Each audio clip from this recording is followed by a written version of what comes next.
ಪಶ್ಚಿಮ ಬಂಗಾಳ ವಿಧಾನಸಭೆ ಕಲಾಪ ಇನ್ನು ಮುಂದೆ ನೇರ ಪ್ರಸಾರ. ಮುಖ್ಯಮಂತ್ರಿ ಸುವೇಂದು ಅಧಿಕಾರಿ ಘೋಷಣೆ. মেনশন ইত্যাদি সবকিছুই যাতে লাইভ সম্প্রচারিত হয় তার ব্যবস্থা গ্রহণ করা।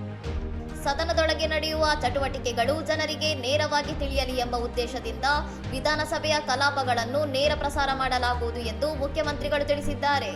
ಹೊಸದಾಗಿ ರಚನೆಯಾದ 18ನೇ ಪಶ್ಚಿಮ ಬಂಗಾಳ ವಿಧಾನಸಭೆಯು ಜನರ ಆಕಾಂಕ್ಷೆಗಳನ್ನು ಈಡೇರಿಸುವಲ್ಲಿ ಪ್ರಮುಖ ಪಾತ್ರ ವಹಿಸಲಿದೆ ಎಂದು ಸುವೇಂದು ಅಧಿಕಾರಿ ಆಶಯ ವ್ಯಕ್ತಪಡಿಸಿದ್ದಾರೆ.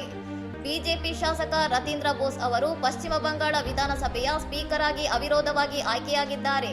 ಸ್ಪೀಕರ್ ಆಗಿ ಆಯ್ಕೆಯಾದ ರತೀಂದ್ರ ಬೋಸ್ ಅವರು ರಾಜ್ಯದ ಉತ್ತರ ಭಾಗದಿಂದ ಈ ಉನ್ನತ ಹುದ್ದೆಯನ್ನು ಅಲಂಕರಿಸಿದ ಮೊದಲ ಶಾಸಕ ಎಂಬ ಹೆಗ್ಗಳಿಕೆಗೆ ಪಾತ್ರರಾಗಿದ್ದಾರೆ. ಸಂವಿಧಾನದ ತತ್ವಗಳು ಮತ್ತು ಸ್ಥಾಪಿತ ನಿಯಮಗಳ ಅಡಿಯಲ್ಲಿ ವಿಧಾನಸಭೆಯನ್ನು ಮುನ್ನಡೆಸಲಾಗುವುದು ಎಂದು ಹೇಳಿದ ಮುಖ್ಯಮಂತ್ರಿಗಳು ಸದನದಲ್ಲಿ ಬಲಿಷ್ಠ ವಿರೋಧ ಪಕ್ಷದ ಅಗತ್ಯವನ್ನು ಒತ್ತಿ ಹೇಳಿದ್ದಾರೆ. ಇನ್ನಷ್ಟು ಸುದ್ದಿಗಳಿಗಾಗಿ ನೋಡ್ತಾ ಇರಿ ಸೌರಂ ಟಿವಿ.